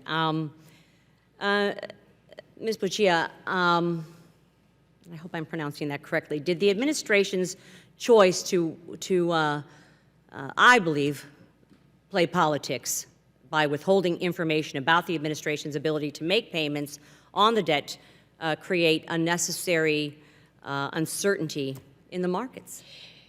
Because Congress hasn't been able to give guidance to the administration how to act at the debt limit, the administration does have the leverage to refuse to pay our debt obligations. And putting that risk out there to use as political leverage, I think, is very dangerous because it reduces investor confidence. However, we had numerous rating agencies, in particular Moody's and Fitch, say they did expect the Treasury to honor its obligations to the United States debt holders. And quickly, in my time that's left, Dr. Mitchell, oftentimes we see yields on short-term treasuries spike during these debt ceiling negotiations, which increase the cost of borrowing for the federal government. Is it possible the Treasury's decision to withhold information on making debt prioritization payments end up costing the government more money? If you look at the GAO report from July 2015, they estimate that tens of millions of dollars of additional interest costs resulted from the administration's lack of forthcomingness, Tens honesty. of millions of dollars. Because this administration told me, and I was there, this president, that he wouldn't negotiate when we had a gun to their heads. And he cost this country and the taxpayers and the people tens of millions of dollars. I thank you, and I yield back, and I appreciate your indulgence. The gentlelady yields back time she does not have. The chair now recognizes the gentleman from Colorado, Mr. Tipton, for 5 minutes. Thank you, Mr. Chairman, and thank our panel for taking the time to be able to be here. Ms. Baccia, you just mentioned a game of chicken that the administration was playing. Did that impact our markets? If we look at the GAO report, then yes. If investors have no confidence that the administration will do what is right and what is in the best interest of the United States, which would be to prioritize interest and principal on the debt during a debt limit impasse, then investors may demand higher interest rates or refuse to buy bonds during certain periods if they're not sure that they'll be repaid. So that did hurt the United States. Do you find it irresponsible of Secretary Lew to have made comments to Congress that we simply cannot pay the interest, pay the principal and the interest, be able to service portions of the debt, while at the same time they were making plans to do that very thing? Do they hold some culpability in roiling those markets? I am glad to hear that the Treasury was responsible enough to make contingency plans, even though they indicated otherwise to the public. I would like for government to be honest, both to Congress and to the American public. It doesn't always happen for political reasons. So that probably ties back to Dr. Stone's comments that candidate Obama, rather than President Obama, was being reckless when he had talked about the debt ceiling, and then was concurrently reckless as President of the United States by instructing his Treasury Secretary to not be forthcoming with the American people. Is that accurate? I didn't say the second. But it's accurate. No, it's not accurate. It's one thing when politicians are grandstanding over the debt limit. The Treasury, I'm not defending the Treasury on whether they hid information or not, but I'm not commenting on that. But the Treasury was very forthcoming about all of the steps it was going to take after you hit the debt limit to try to arrange payments and things to try to prevent a default. I think we can probably dispute that from that report that they were holding that back. But we were raising hands here. Who on the panel thinks that we can continue as a nation to spend more than we take in? The record shows no one thinks that we can continue to spend more than we are taking in as a country. When we're looking at, Dr. Stone thinks we can spend more to take in. We can't spend a lot more than we take in, but in dollar terms, if we stabilize the debt. How well did that work out for Greece, Dr. Stone? Greece is a completely different example. Completely different example. Greece cannot borrow in its own currency. Greece cannot. No, I think we probably, Ms. Ms. Baccia, you'd mentioned that in your testimony in the 2015 International Monetary Fund working paper that they concluded high level of public debt accompanied with consistent growth in that debt is a problem. Why is that going to be a continuing problem? Dr. Stone doesn't seem to think so. We are seeing increasing evidence from economists across a wide range of spectrum, even those who set out to counter the notion that high public debt hurts economic growth. They're not able to refute that. High public debt does hurt growth, but I think one of the main reasons for that is because it's fueled by greater spending. We don't have a tax problem. Taxes are at their historical level and rising above. What we have is a spending problem. I think Congress also needs to play its part, and the congressional budget takes many steps in the right direction, but Congress still has not put forth implementing legislation to truly balance the budget. And I appreciate both your and Dr. DeBourget's comments of the hand in glove of spending versus the debt that we have. We need to be able to address both of those. But Dr. Mitchell, could you maybe tell us what signals we are sending to the market by continually increasing the debt ceiling without engaging in actually having fiscal discipline? What are we telling the markets? It is ultimately a matter of trust whether or not investors will get paid back. And as Dr. Stone mentioned, Japan is still borrowing at 200% of GDP. We're borrowing right now at very low rates of interest, so we're trusted. Matter of fact, you could maybe make an argument that we're too trusted, that markets are too trusting of government, because if you go back 10 years, Greece was borrowing at very low rates. Just to get in before we run out of time here, As someone who is wanting to be paid back when you're seeing 0.07% GDP growth in this country, are you starting to get a little concerned that you're going to be paid back? I am very concerned that with a long-term future of government growing faster than the private sector, we are on a path to becoming Greece if we don't engage in structural reform. Thank you, sir. I yield back. The gentleman yields back. The chair now recognizes the gentleman from Maine, Mr. Poliquin, for 5 minutes. Thank you very much, Mr. Chair. Appreciate it very much, and thank you all for being here today. Before I entered Congress a year ago, I was the state treasurer in Maine and a small business owner. I still am a small business owner, and one of the things that we learned, those of us who are business owners, is number one, you live within your means, and number two, you be very, very careful with debt. Now, I'll tell you, one of the things that we learned, Mr. Chairman, back in Maine, when I was state treasurer, we actually had a debt clock that was unwinding. I come in here every hearing, and I look at that $19 trillion continuing to spool up, and it makes me sick to my stomach. It makes me sick to my stomach because there aren't enough people, frankly, on the other side of the aisle have the guts to deal with this. They talk about it, but all they want is bigger government, more spending, more debt, which results in higher taxes, and they, of course, want more regulations and higher energy costs, and that kills jobs. And it kills jobs. That's important because our folks don't have jobs, they don't pay taxes, they're more dependent on the government, and we don't have the cash flow to meet our obligations. Now, the reason we were able to unwind our debt clock in Maine during 2011, 2012 is because we attacked a fundamental issue dealing with the debt, which is our unfunded pension liability, public pension fund. We looked it in the eye, we were serious about it, we engaged all stakeholders, and we reduced 41% of that pension debt, which caused the debt clock to unwind. Now, we've got the same problem here, Mr. Chair. We have a $15 trillion unfunded defined benefit pension plan called Social Security. Now, we all know in this room, and the folks that are listening, 2/3 of our budget is on autopilot in 4 programs: Medicare, Medicaid, Social Security, and interest on the debt, which isn't a program, but it continues to grow. When are we going to have a serious conversation with the kids in this country, 25 and 30-year-old folks, to say, if you want these programs that are growing a lot faster than our tax revenues, we need to make some changes. We know what to do. It's simple math. Now, I'm not talking about our seniors, Mr. Chair, who have paid into these programs their whole lives and are depending on these programs. No change for them.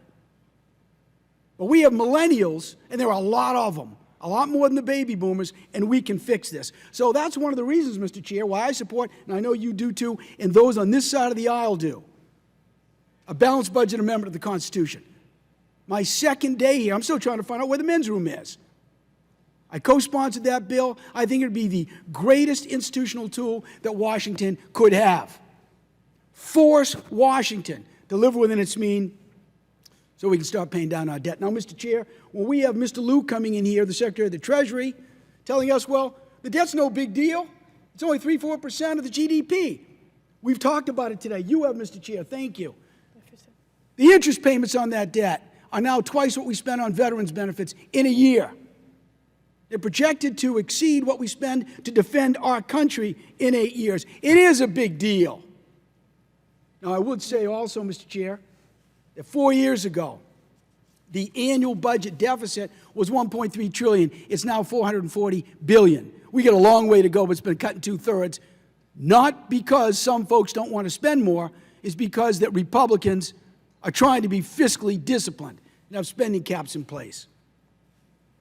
So my question to you, Mr. Mitchell, you've been around this town a lot longer than I do, Do you think we have enough people in Congress to have the guts to address our spending problem that will allow us to start whittling away at that $19 trillion debt that's chewing up our budget and putting a yoke around our kids' neck that they're going to be saddled with, that creates a tremendous dark cloud above our economy and kills jobs and kills the kids of our future? What do you think? Normally, I'm a pessimist, but For 5 years in a row, the House has voted for a budget resolution that is based on the assumption of some genuine and serious reform to slow the growth of entitlement spending, and the Senate even did something sort of like that last year. So I think there is a recognition to some degree that there's a very serious problem. Obviously, that led, those moves in Congress couldn't go anywhere because of opposition from the White House, but maybe, just maybe, within a couple of years, we'll be able to take a serious step in terms of preventing America from becoming Greece. Thank you very much, Mr. Mitchell. Dr. Stone, what do you think?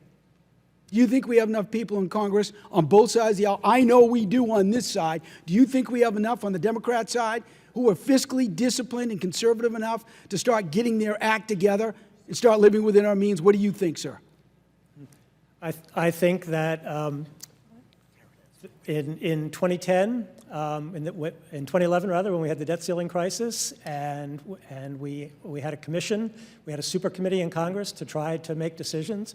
There was a bipartisan failure to come up with a permanent solution. It's hard choices. It takes. We don't need a commission, Mr. Stone. I'm not. No. We know what to do. This is all about politics and simple math. No, I'm not talking about any. I'm not talking about a commission. I was talking about a committee of Congress, a super committee. The gentleman's time has expired. Thank you very much, Mr. Chair. Yield back my time, which I don't have. You do not have. The chair now recognizes the gentleman from Arkansas, Mr. Hill, for 5 minutes. Thank you, Mr. Chairman. Thank the panel for being with us. Good to see my old friend Dan Mitchell. I'm reminded by listening to this discussion and from my friend Mr. Heck, as a 30-year banker and business guy, the woman who comes in the bank branch and says, I can't be overdrawn in my account. And the bank manager says, but you are. And she says, I can't be. I still have checks. No laughter. Oh, well. Banking jokes just don't go over like they used to. Thank you. Thank you to the gentleman from South Carolina. You know, as a former Treasury official, it really saddens me to read comments from the New York Fed that says that the Treasury's position is crazy, counterproductive, and adding risk to the system. And that my friend, former Treasury official, now governor of the Federal Reserve System, Jay Powell, says that Treasury is politicizing important fiscal policy. I think we should all be shocked by that, Democrats and Republicans, because there's no room for that in the proper governance of our country, and it goes absolutely against everything Hamilton put in place back in his report on the public debt, 1790. I'm interested in some quick responses, and then I've got a couple of questions. Does everybody here, and I'm interested because I've kind of gotten a couple of different feelings, does everybody here support the fact that we have a debt limit and it comes up and we debate it? Just raise your hands if you support the existing debt limit statute effectively. Okay, 3 yes and 1 no. And do you all support Congressman McClintock's bill that we passed in the House last year, if you raise your hands on that? Not sure legally I'm allowed Well, I to was do going this. to say, I was just like, I support the policy. Well, his bill was this issue of being able to, while we're negotiating a debt limit crisis, be able to continue to issue securities to pay the interest and keep payments current. Do you support a Greenspan-type commission that was used in '83 to tackle something like Medicare? Is that an idea, or do you think, as my friend from Maine says, it should be specifically the burden of the Congress, or do you like the idea of an independent commission that gives Congress a BRAC, up or down vote type approach? Well, that's You might different. comment on that if you like. That's- Dr. Mitchell, you want to comment on that? I can comment on this. I mean, the 83 commission was different from a BRAC commission, and the result was, led to increase in taxes and a lot of other problems that we're facing right now. But Dan? Any comment? As Dr. DeRugi said, the '83 Social Security Commission did lead to some significant tax increases. It did not lead to the kind of long-run structural reform that I think would have been a better approach. I do like the idea of doing anything, including commissions, that will at least help to inform the debate. But I'm just not overly happy with the results we got from that one. You know, I go home, and whenever I'm in town hall meetings, people are so fixated on the $1 trillion, a third of the budget that we vote on and debate on here in the appropriations process.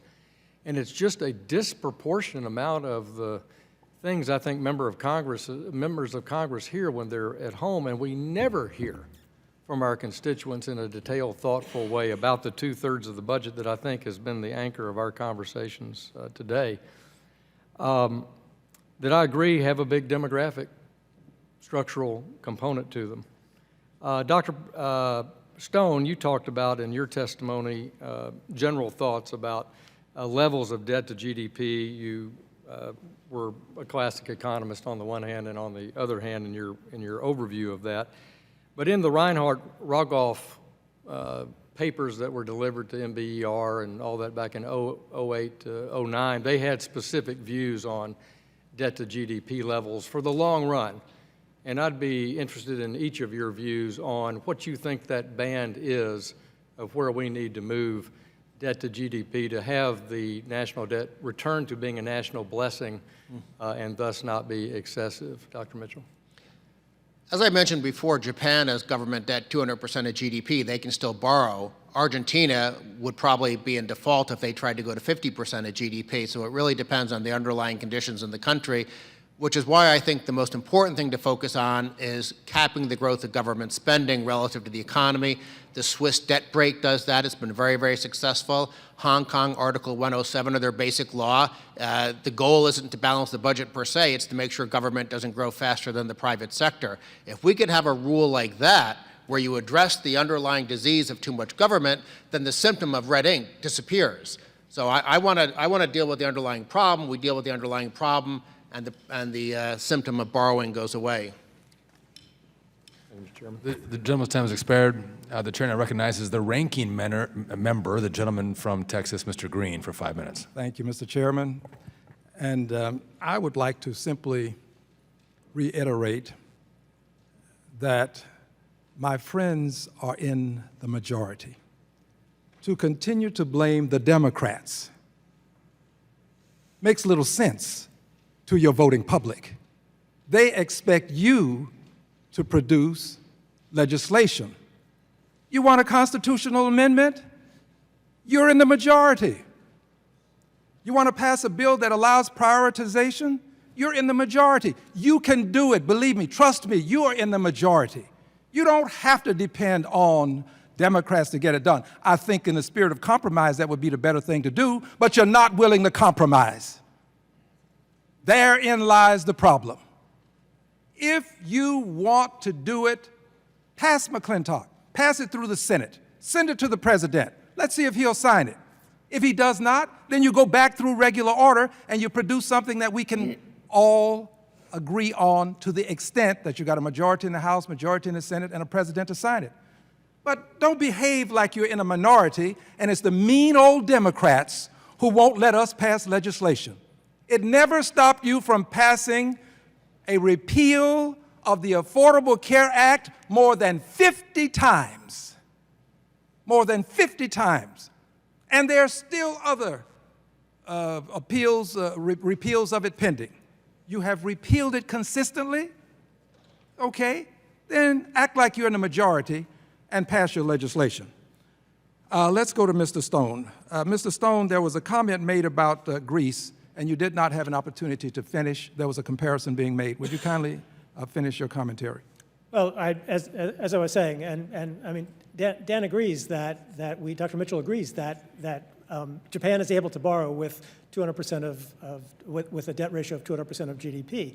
And that's because Japan, the United States, UK, borrow in their own currencies, have flexible exchange rates. That allows them to adjust. Now, nobody here thinks that including me, thinks that the current GDP projections are ultimately sustainable.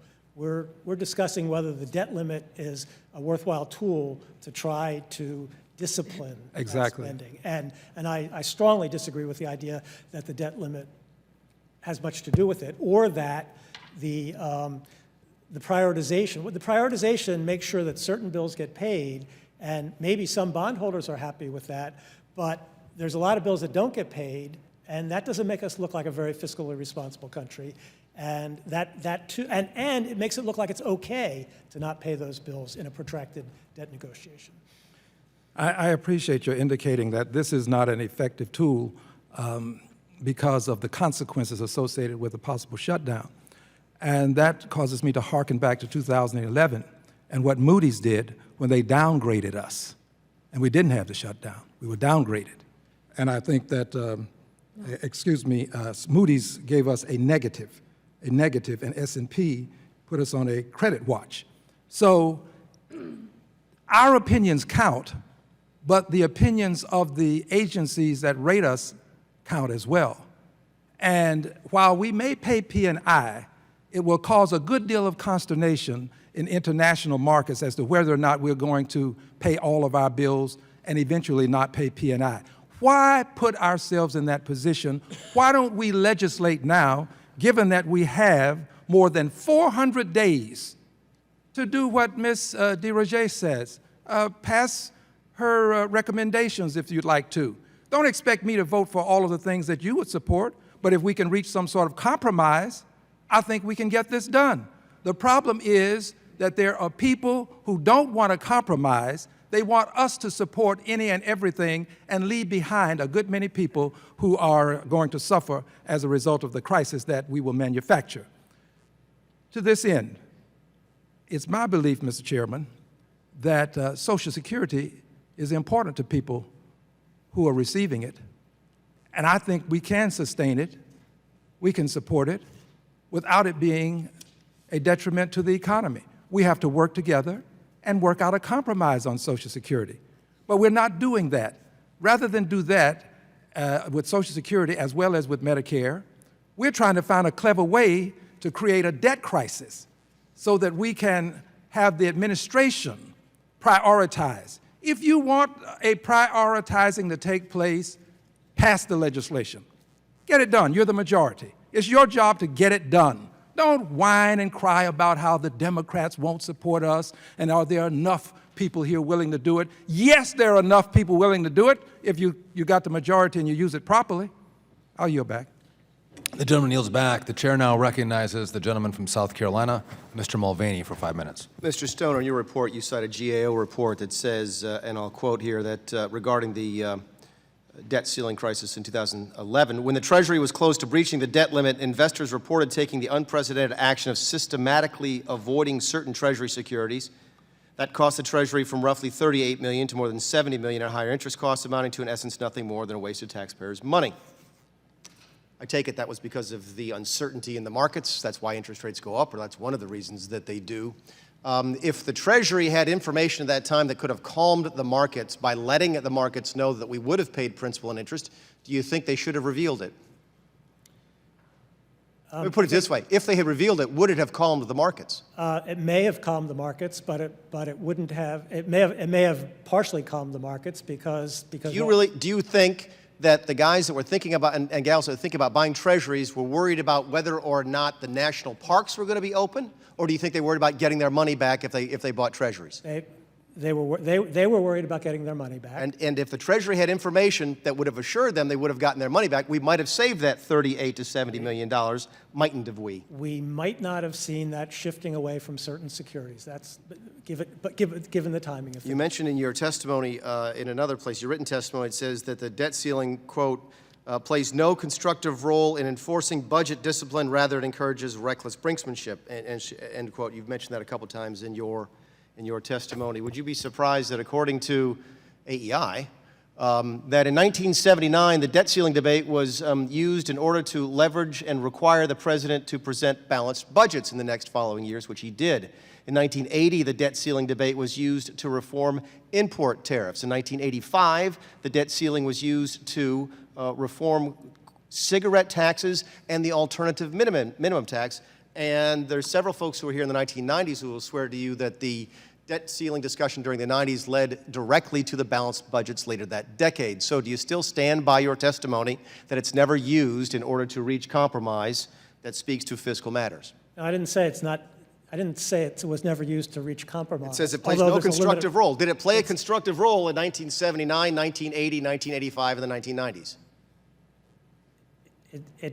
those, as a bargaining chip, I don't view that. I view the risks much too high relative to any That's not benefit. what you said. You said it plays no constructive role, but you'd have to admit that in those circumstances, which I found in 3 minutes on the internet, they were used for constructive purposes. I'll use a dramatic analogy. If you play Russian roulette and you pull a Okay, so blank- your testimony is hyperbole then and not really. No. Okay, all right, that's fine. Last issue, default. Let's define default, because it used to mean not paying interest on our debt or paying our principal on our debt. In fact, if you go back and you watch Secretary Liu's testimony, I've been doing this now since 2011, as has Mr. Duffy. We're on joint economic together. It used to be that we wouldn't be able to pay our financial obligations. We wouldn't be able to pay principal and interest. That changed, and now the administration uses the same terminology you use, which is we wouldn't be able to pay our obligations, making the equivalent that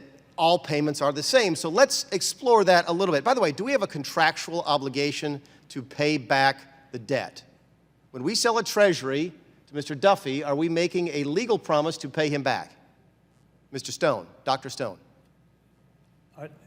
Is the principal going to be repaid? Yeah, it's a legally enforceable promise to pay, right? Yes. Let's see, last year, a couple years ago, we spent $3 million on a NASA study on how Congress works.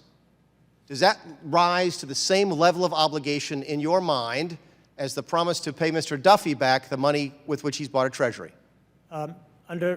We have obligations to honor all of our. We are required under the Constitution to honor all of our obligations. There's a Okay, and I'm trying to conflict. drill down into that, Dr. Stone, because we're using the English language. It may be different at Swarthmore than it was at Georgetown, but I'm just trying to figure out where we are. Is the obligation that we pay, for lack of a better word, NASA $3 million to study Congress? By the way, I could get a lot more fun on the list. We spent a couple $100,000 on studying the effect of cocaine on the sex habits of Japanese quail. If you'd rather me use that example, I could. But let's stay with NASA for a second. Does the obligation that we have to pay NASA to study us rise to the same level legally as the obligation to pay Mr. Duffy back the money he lent us by buying a treasury? I think you're not asking legally. You're asking in a sense of. Well, pick I one. think that do. I Pick think a legal unused- sense. Pick a political sense. Are they of the same import in your mind? Would the harm of not paying our financial obligations compare with a tiny amount of a study? No. Okay. But And in principle, but for doctors, this is for not, we're not breaking hospitals- new ground here, Dr. Stone. I think everybody admits that some of the obligations of the federal government are more important than others. It's not going against some liberal progressive orthodoxy to say it's more important to pay the debt than it is to pay to study quails having sex. That shouldn't be outrageous. If it is, we've got a lot bigger issues to deal with. So I think what you see I'm getting at, which is we are going to prioritize at some point. We do all the time. We admit to ourselves that the debt is more important than paying to study Congress or paying to study quails have sex, and that's all that we're asking to do in the prioritization bill. You prioritize when you pass a budget and pass laws for appropriations. Can NASA sue us? And when the bills come due, you pay them. Can NASA sue us to get the money? Mr. Duffy can sue us, can get the money. Can NASA sue us to get the money? We all know the answer to that. So I wish we had more time to do this. This is the third or fourth time you and I have done this the last couple of years. I always enjoy your participation. Look forward to having you back. Thanks, Dr. Stone. The gentleman yields back. Thank you for your common sense questions. Without objection, all members will have 5 legislative days within which to submit additional written questions to the chair, which will be forwarded to the witnesses. I ask the witnesses to please respond as promptly as you can. I appreciate your time and your insight into today's hearing. And so without objection, this hearing is now adjourned. I'm so sorry. You only have to deal with having your name for I think for a while they didn't want to ask me any questions because they were worried they were going to mispronounce my name. I was like, I wish my name was Stout. Right, I know. You're right, Dan and I have it easy. Yeah, that's true. Anyway, nice to meet you. Nice to meet you, Dr. Stout. Probably, Nice to see you. Thank you very much. Thank you. Nice to see you. Thanks for being back. you been back to speak about? You know, I haven't, they were here. Make some sense out of all of this and be doing among ourselves. That's true, maybe we should. Hey, hi, how are you? Thank you.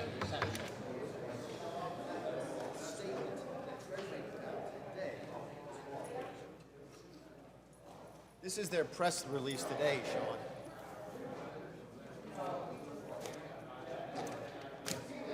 All right, this is their press release.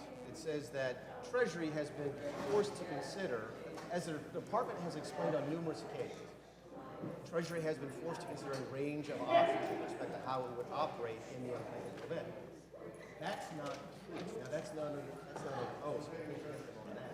But that's clearly what they're going to